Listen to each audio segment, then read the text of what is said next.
Hey, welcome, Barbara, to the Apprenticeships podcast. Another episode rolls around. It's fantastic to have you on. Appreciate you making time. Yeah. So, do you want to just give a little bit of an introduction about yourself? Tell us what you work on first off, then we'll get stuck in. Yeah. I've had quite a varied career in the training sector, starting right back in the 1990s. Wow, that's scary, isn't it? Probably most people weren't even born then. But I started on youth training schemes, that sort of thing, training and offering, training for people starting their careers. And that progressed into the evolution of NVQs. And people might remember out there the Train to Gain days, the big contracts where everybody had to get a level 2 qualification. So I was pinnacle in driving that with one of the largest providers at the time in the sector. So I started off as an assessor. So I've done end-to-end roles really in the whole apprenticeship space or training space. So I started off an assessor and then soon found myself getting very passionate about doing the right thing for the learner and making sure that their journey was a good one. So that took me to becoming a verifier, an IQA, a lead IQA, contracts management, quality management, and today I'm a director of quality compliance for a digital organisation. I also do some NED work for organisations as well, and I do a big piece of work as the DSL for religious settings. So quite a varied career, if you like, but I know the industry from end to end, which is always a great thing if you're thinking about being a nominee. Fantastic. So, wealth of experience. I feel like an absolute baby when it comes to the apprenticeship space, only being in it for about, like I said before, I think when we were chatting 4 or 5 years in the latest incarnation of funding rules and everything. But yes, I'm sure you've seen a lot of change over the years. Huge amount of change. Some good, Yeah. some regurgitating itself, which says that it is a well-oiled machine and training is training. So yeah.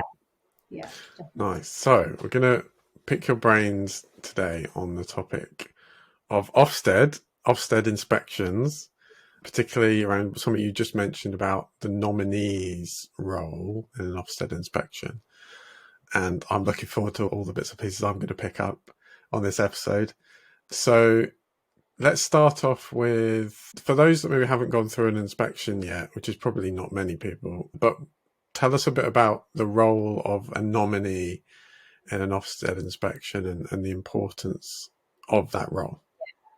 I'll just give you a quote to start this conversation about a nominee. My last nominee role was in August of this year, and at the end of the feedback meeting, the lead inspector, the HMI, said to me, a good nominee knows the business well, and a good nominee can raise a grade, or if not a prepared nominee, you can lose a grade. And that is very, very true. That's powerful. So that was from an actual inspector. That was from a lead inspector to me, so that just tells you that the role of the nominee is super important for any organisation.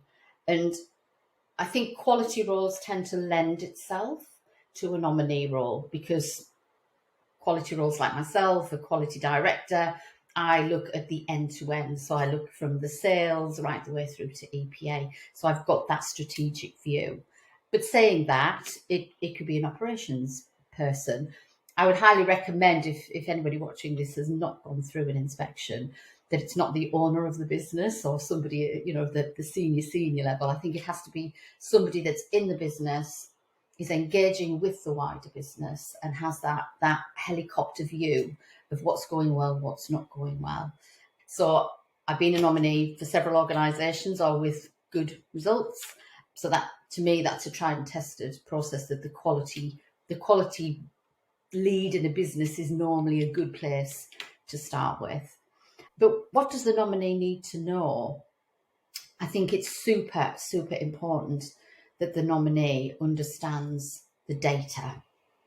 Now, when I say data, I'm not just talking about the qualification achievement rate. That is very super important from an Ofsted perspective, and more so from an ESFA perspective.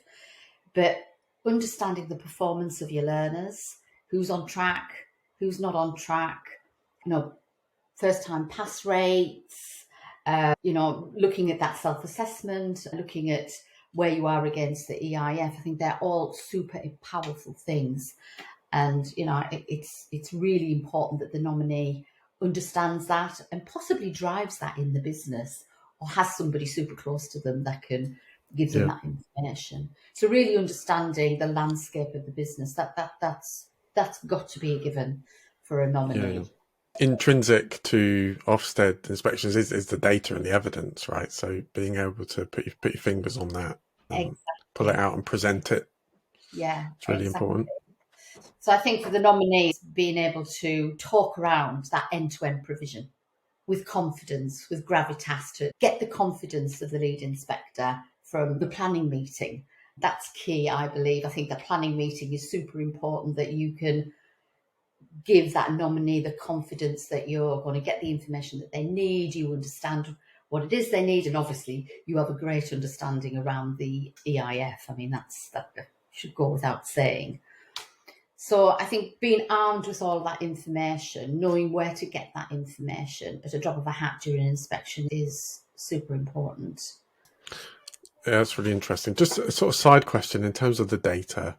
So there's those stats that you've mentioned, but I imagine an important aspect that Ofsted will be looking at is kind of how transparent the current state of play is. Is that right? So the current status of learners, where they're at in their journey, whether that data is readily accessible. Can they see right now whether that data is representative of their current kind of status? I presume that's just as important, right?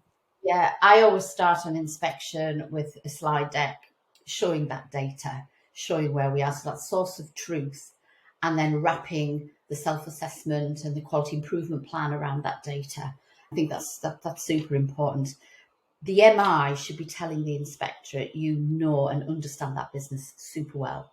And don't be afraid to talk about weaknesses, because a big golden nugget there is if you've got weaknesses, and even good provision has some areas for development, it's showing that inspectorate what you're doing about it, the timeline to put actions in place to move that weakness. So don't be ever afraid to show things that you're working on that are in flow at that given time. Nice. So that shows not just the current quality, but the trajectory of the provision, doesn't it? These are good tips. Keep them coming. Yeah, I think obviously every organisation decides who the nominee is, but these are the real golden nuggets that I've found. And I just want to share with everybody that the first time I was a nominee, for me, it was a disaster. I wasn't prepared, and I learned from that, and I've been super, super prepared in every other inspection I've led. And that's what I want to share with people as well. It's one of those real good things that can make or break an inspection. Nice. The first thing I would say is don't panic when you get that call. Yeah. And you shouldn't panic if you prepare well. And when I talk about preparation for an inspection, what I'm talking about is making sure that everything that's on the EIF is naturally woven into your curriculum, into your process, into your delivery, into your quality testing. If you get that right, then an inspection should not be a scary place. Good reassurance. I was going to pick up on your first experience as a nominee without going into detail or breaking sort of privacy law. Could you share any of the kind of things you struggled with and maybe how you overcame them or how you learned from them? Absolutely. Just to give everybody a bit of reassurance, the actual grade that we got was absolutely fine. But nice. It was a disaster for me personally. So anybody out there that's going to be a nominee or is being selected for a nominee, please listen carefully to this. I didn't prepare well enough. I didn't lead the business well enough. I didn't understand MI well enough. And that's why now those key things, I am super on top of it. I lead that narrative in the business as a nominee. I understand the data. I even build some of the data. I do regular reviews of the EIF and the self-assessment opposition statements. So if we were to get that call, I'm always prepared, and the company's always prepared as well.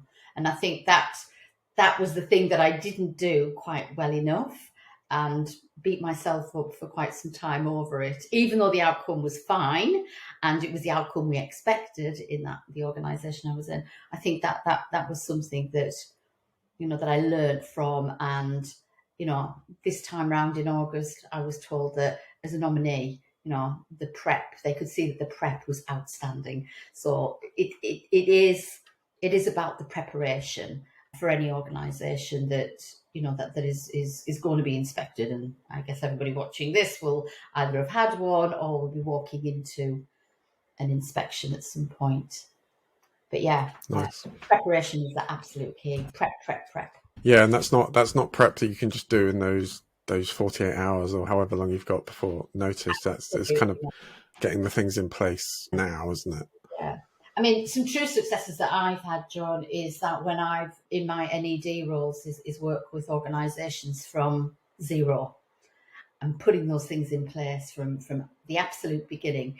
Anybody wanting to walk into apprenticeships will, they need to understand that it can be quite complicated if you get it wrong. But if you get those things in place at the beginning, you're working towards a good standing or even outstanding status with Ofsted. So it's about making sure you get the good quality and compliance right from day one. Yeah. Well, it's good for me to work with those people that are starting that journey with a handful of learners and decide I need some quality expertise here, or somebody who really understands Ofsted to help to put those things in place so you're not backtracking. But yes, you're absolutely right. You cannot prepare for an Ofsted inspection within 48 hours of a call. It's a 12 months, 18 months preparation plan to get there. Yeah. And then you stay there and you keep doing those good things. That's important. Yeah. So just digging a little bit deeper, I don't know if you've got any other thoughts on some of those things that you need to have in place, whether it's processes or any kind of ideas and recommendations on that. Yeah. If I give you a bit of an oversight of the type of things that I do when I'm working with an organisation that obviously is in sight of inspection, it's about having regular, scheduled conversations around the EIF and testing yourselves. Where are we? What does the quality of education look like? Are we talking to learners and understanding their attitudes and behaviours? Are we measuring personal development? And leadership and management, have we got the MI? Have we got the source of truth to tell us what trajectory we're on and where our weaknesses are, where our areas for development? So I think that is a regular conversation that has to happen. And as a nominee, if you are chosen the nominee, I would recommend that you lead those conversations in your business, and that will help to build out your self-assessment report and your quality improvement plan. So everybody's on the journey with you. The nominee alone cannot make a good or an outstanding inspection. It takes a business, and if it's the nominee driving that narrative and leading those activities, that's where good sits. So I have a regular monthly meeting with key players, key stakeholders across the business, so curriculum, delivery, operations, quality, compliance, management, getting them together once a month and really scrutinising what is it we're doing, are we doing it well, what are our learners telling us, what are our employers telling us, reviewing our self-assessment. So I do a position statement on a monthly basis to say this is where we are, because things fluctuate, things change, so that we've always got an update. And alongside that is the data. So I think those conversations are key. Bringing the people with you and holding people to account in those meetings as well, because again, as I said, it can never be just the nominee that can make the inspection. It's the whole team behind them. Yeah, because that's how the apprenticeships are delivered. It's a team effort, isn't it? So they all need to be pulling together in the same direction. It's a good point about getting them together even monthly, so there's visibility across all the different responsibilities. Have you worked in organisations where there's like a lot of different program areas, so different apprenticeship standards being delivered? Was it fairly focused? For the last 3 years, it's been quite focused, but in my career to date, when I go back to sort of before the levy, when it was framework delivery, some organisations I work with, they had 10, 11, 12 plus standards. If you're doing the right things, everything we've talked about, making sure, that we've got the right systems, we've got the MI, we're having the right conversations, I believe it doesn't matter how many standards you have, because it's the processes will work. Whether you've got one standard or you've got 22 standards, it's making sure that the good quality drive and the good delivery and the good curriculum will get you to that point. But having those people in those conversations, if there is multiple standards, obviously is super important, because each standard might have a different want or need or a different makeup. So you need to just factor that in when you're having those conversations. Yeah, the context that I work within, those that know me, so it's in higher education, so level 6 apprenticeships, so they're pushing into level 7. So on the digital side, it's the digital and technology solutions professional standard, which is always a mouthful.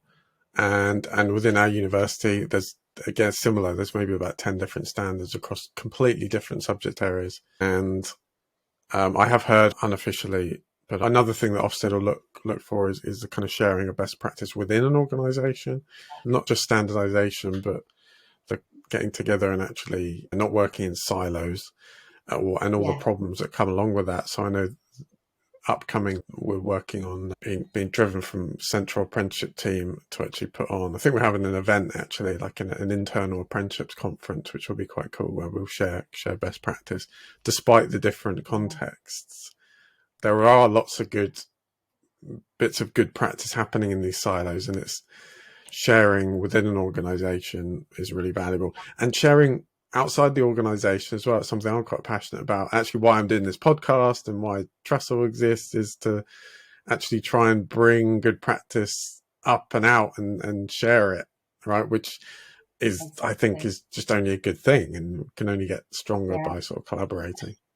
And that's exactly why I do NED work and do other stuff in my own time, because I can see that best practice and I can bring that into an organisation.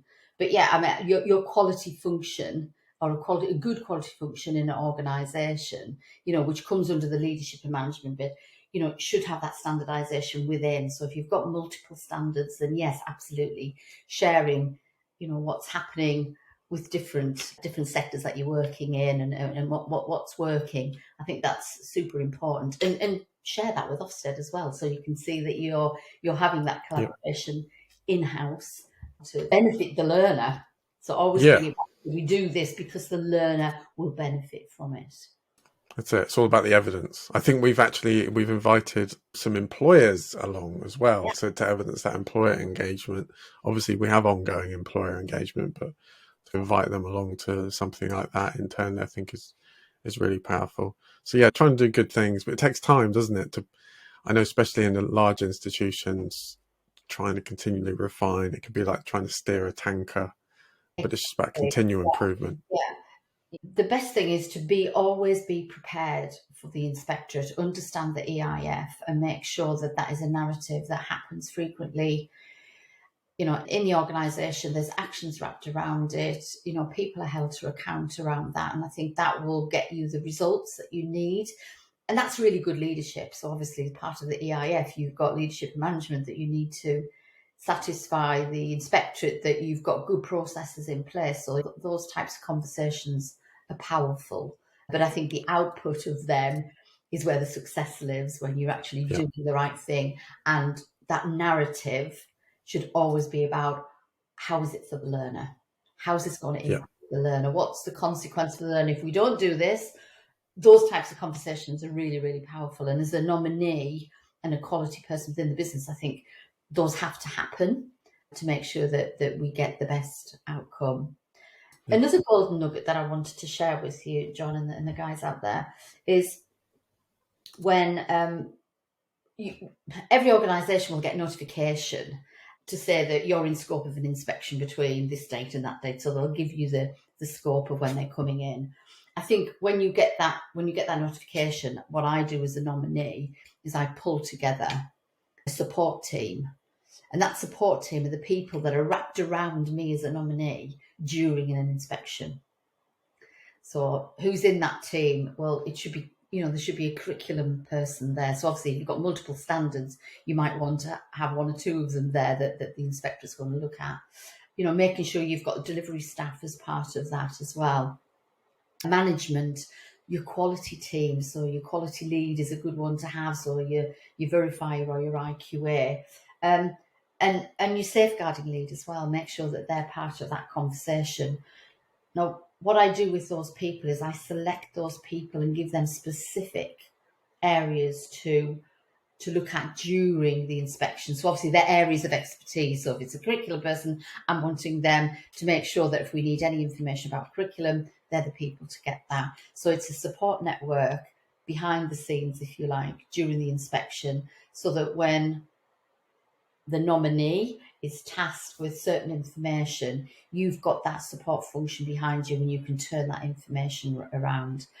So getting those people up and running and understanding the EIF and the types we talk, for example, the last inspection that we had, that team of people, we came together on a regular basis once we understood we were in scope for inspection, so that they were ready, prepared, again, that word, prepared, before the inspection. And that makes, your life as a nominee 1,000 times better, because you've got those people working with you to grab the information and also to grab best practice. A curriculum or a delivery person might know things that in deeper detail than I do. So they'll say, hey, Barbara, let's pull this information together.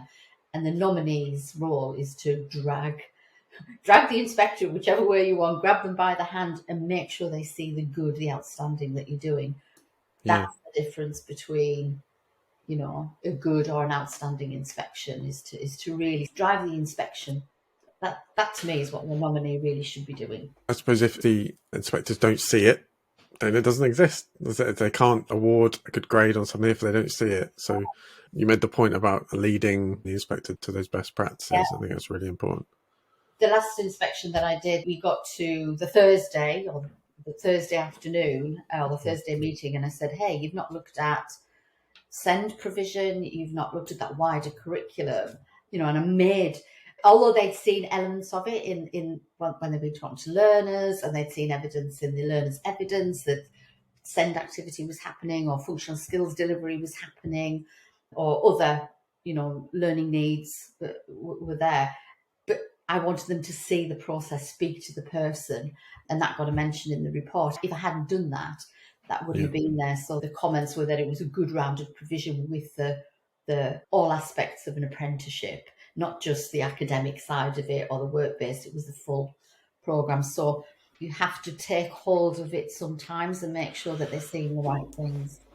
Yeah, so it needs to be a proactive process rather than just passive and let them kind of look at everything. You've got to lead them to it. Yeah. The good way of putting that is that they're seeing a chapter in a book. You've wrote the book. You've got the book. So point them to the right chapters where, you have to do this, or please read this, please observe this, please speak to this person. That's super important. And that, again, that is the difference between a grade by doing those activities. Nice. You mentioned safeguarding as well. I know that's something you do a lot of work on individually as well. But I think I've noticed, safeguarding is critical. So I know that within the inspection framework, essentially, if safeguarding isn't up to scratch, you'll get an inadequate, essentially. It's that important. If that isn't up to scratch, then everything else is immaterial. Yeah, it used to be known as a limiting grade. But yes, absolutely. If the learners aren't safe or don't feel safe, or you've not got the right arrangements, then that throws the whole provision into question. On that topic, what are some examples of great evidence or practice that maybe you've seen? Any kind of advice on that side of things? Your policy, don't treat your policy as just we've got one tick exercise. Make sure your policy is living and breathing in your organisation. And obviously your designated safeguarding lead, DSL, should own that and drive that. And you need to get your DSL in front of it's generally the lead inspector, because they're looking more at the leadership management and they tend to look at Yeah. safeguarding as part of that. So that's really important, because I am aware when people have got the policy, but actually in real terms, they're not really following their own policies. So that you've got to get that right. You've got to do that. I think, making sure that you've evidenced any concerns that's been raised and you've got an auditable process to show that you've engaged with that person. You may have signposted that person to get the specialist help and support, the detail of the conversations you've had with them, and that ongoing support with learners or staff as well. And I think in this, particularly with the pandemic, I think it's really important for safeguarding to not only look for, issues of harm for learners, but look at their well-being as well. We had a big hit as a human race during the pandemic. So I also have a log now for well-being issues. Make sure you've got mental health first aiders in your team that you can support the safeguarding arrangement. Make sure you've got a good directory of signposts, of organisations you can signpost learners to should they need specialist support, because we can't do everything, but if we can send them to the right people for that information, that's super important. And risk assess yourself against it as well, because we've got prevent as well as part of it. So it's making sure that you prevent policy and your arrangements and the connections you have both nationally and local where you've got learners. That's super important. So those are the type of things that you need to do. A good one is to have an information directory where you're pulling information together around topics in the media. So a good one to talk about at the moment is the war in Ukraine, the financial crisis. These are all things that really pack out the whole well-being, support mechanism, safeguarding issues. It's things like that. So I've done lots of things, or my team have done lots of things around sort of dependencies, and even things like divorce and dealing with divorce and drugs, alcohol, those sort of things. I think it's really important to build that out so that learners have got some information that they can grab, but also the staff can support the learners with that information as well. So I wrap that all together as a well-being, support, safeguarding agenda. But obviously safeguarding, as we know, is about harm and abuse and vulnerable people. But all of that information really sort of builds that out, makes it more real and better for the learners. Yeah. It's good ideas about drawing those links between the current world and those issues, and it's something I've tried to do in curriculum, where obviously most of the curriculum is related to, well, not necessarily most, but all the technical side to do with digital skills and software and IT. That's all fine. That's kind of technical knowledge, technical skills. But then there are these behaviours, and I think that those have afforded an opportunity, I know, some of my sort of curriculum design, to link discussions between, there'll be one of the behaviours is around leadership or team working and communication within a professional context, and you can drop in questions in the sessions. How do we think this relates to safeguarding or well-being? Yeah. Those are documented because it's on like the unit plan. That's kind of as far as I've got in terms of trying to drop it in to the day-to-day. Otherwise, I suppose what you don't want is to have a lovely repository of information, but then learners they get told about it in induction and then they never visit it, right? You're absolutely right. You've got to weave in where you can in the curriculum, regardless of what standard you're delivering. You've got to weave that in. I think British values is another one that we haven't touched on yet, and sort of weaving in sort of democracy, getting the learners to vote about, what they need to do, and pinpointing that that's a democratic society. That's what we do. Yeah, nice idea. Yeah. There's, and I think that's where your curriculum heads in any organisation need to think about not just the technical side, but making sure that you can weave safeguarding elements, maths and English elements, British values elements, prevent, If you're looking at data, make sure you get data from those areas that you can have a discussion about and pack out that discussion. And I think that you're absolutely right that it's not good enough just to say here's a policy, here's the information, here's the log. It's about how do you embed it into everything that you do? How do you weave it into delivery? And that's what you need to show Ofsted when they're doing their observations of teaching and learning, that those conversations are happening. Yeah, that comes on to another point, is that part of their inspection will be to observe some sessions. That's right. And then they talk to the learners. So I guess something I'm more conscious of is trying to, every time I bring up something like prevent or British values or the kind of English development, which we try and drip into different units of learning that have either loose relevance, is just verbally reminding them that, well, why are we doing this? Well, A, because it's relevant, but B, because it's to do with the overall apprenticeship program. So one hopes that by doing that, making it explicit, that then if and when they get asked by inspectors, then they'll understand what they're being asked and they'll be able to respond in the positive about it kind of being embedded, whatever questions they might have. I think I might have used the analogy before in maybe previous episodes. It's like learning to drive and then taking you a driving lesson, right? You have to make everything so obvious. You have to move your whole head when you look in the mirror to let the instructor or tester know that you're looking in the mirror. And I guess it's kind of similar with Ofsted, isn't it? You've got to make it obvious, got to make it explicit. If you think about the EIF, you've got attitudes and behaviours and you've got personal development, so you need to draw them out. So, when you get your feedback on the last day, they'll talk about how they've observed that personal development. And that could be through having conversations within their delivery around British values or safeguarding issues, whatever.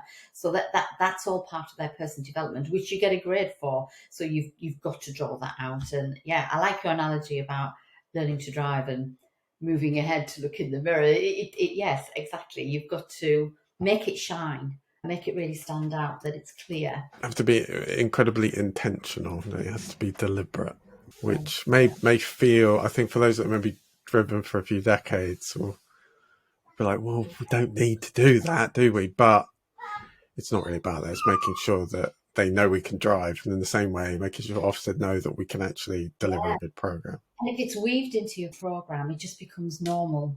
You're not saying, let's talk about, we don't want to go, let's talk about safeguarding, let's talk about British values. I mentioned there an example, having a voting system, you're doing your training, shows that you're embedding democracy there. Quashing behaviours that are not right if they're not being respectful to each other, making sure that a learner charter at the beginning of each training says that you're going to be respectful for each other, you're going to listen and support and act.